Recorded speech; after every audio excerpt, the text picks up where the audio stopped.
Thank you, Abraham. This is such an honor. Today has just been awesome. Everyone's had such wonderful questions, and I've been on the path of following you for the last couple of years, and we'd like to clarify that. We don't want you to follow us. We want you to follow you. It's fine that we're over there where you really are, but it's you that you're reaching for, you see. Yes. Can't count on us. We might not show up. Oh, we're always there, but you get the point. I do. My question to you is, I'm learning so much about the oneness and how we're all connected, and when we do, as you say, our croaking experience occurs, we just simply go from physical to non-physical, and it's a wonderful, beautiful thing. So why is it all of the Christian people that I have as friends are so, everything, if it's not in the Bible, they don't believe it's the truth, and they think things like this, they think it's very weird. Don't worry about it, because about everything is in the Bible. But the Bible is full of metaphysical experiences. The Bible is full of explanations of this sort. I think that, but when I try to tell them, the people I was telling I was coming here thought I was weird. And then, can you tell me about heaven and hell? Is there a heaven and hell, or did man create that? It is man's perspective. The only hell that exists anywhere in the universe is the hell that is created by someone who is focused in a way, and in that moment not allowing themselves to be who they are.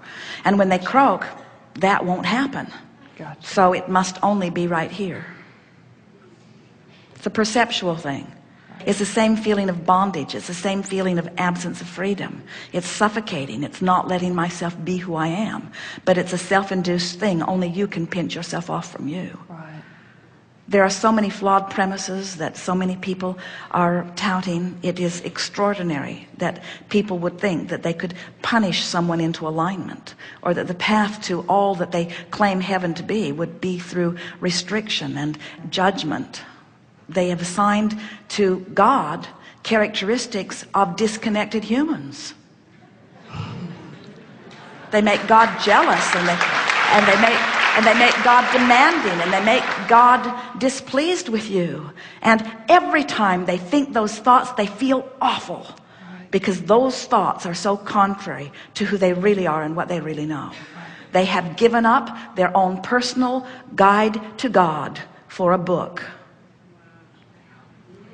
Well, I'm feeling myself pulling so away from so many people that... Well, don't pull away from them. Just go where you're going. And first of all, when you try to answer questions that aren't being asked, you are just asking for trouble.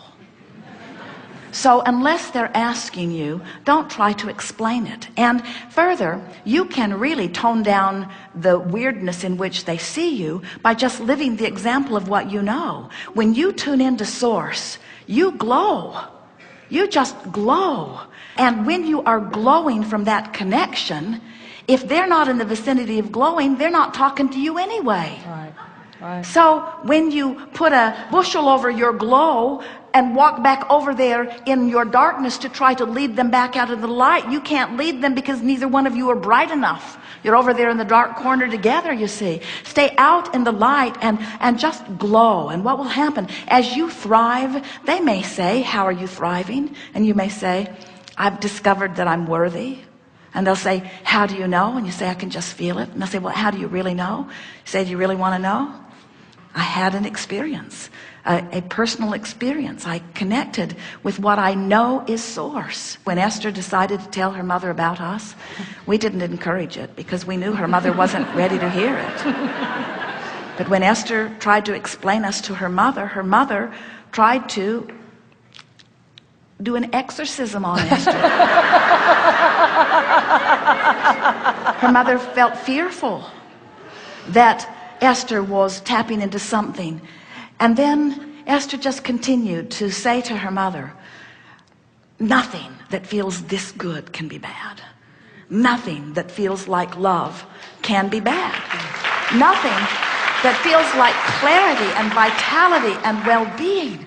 I've never felt such appreciation flow through me. I understand every religion from a deep inside point of view. I love all people. When I get into this vibration of love, I think I feel like that which we all have been calling God must feel. This cannot be wrong. And no one can refute that sort of feeling. When you are in tune with source and radiating love, no one can accuse you of evil. They just can't. It's illogical. And if they are still accusing you of evil when you are in that alignment, then they're so far out of range that they can't hear you and you can't hear them, and you shouldn't ought to be talking to them anyway. You're just making each other uncomfortable, you see.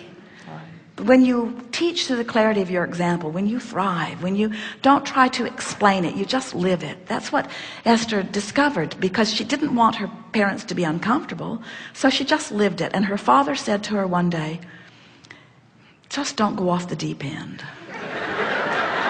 Just don't go off the deep end. And Esther said, I'm okay, Daddy. I'm okay. And then they didn't have to talk about it anymore. Then Esther didn't try to save them because they didn't need saving. And they kept trying to save her, but it didn't do any good. And Esther never did anything that made them feel uncomfortable about where she was. In other words, she didn't try to force feed it to them. She just accepted that they were where they are, and she knew that in their re-emerging into non-physical, that they would know the fullness of who they are and the fullness of who she is. You see, you don't have anything to prove to anyone. Just be who you are, and when you really practice being who you are, it's evident to anyone who will benefit from you. Because when you get over there in the vortex, this is so worth knowing in relationship to this explicit question. When you get in the vortex where you are, where source is, where all that is good is, you only have access to those that are in the vortex with you. Isn't that weird? Well, shouldn't I get out and go get some of them? It doesn't work that way. When you get out, you're not in there. And when you're not in there, you have nothing to give. And when you have nothing to give, you're just annoying to them. So just get in the vortex and thrive, and let your works be your message.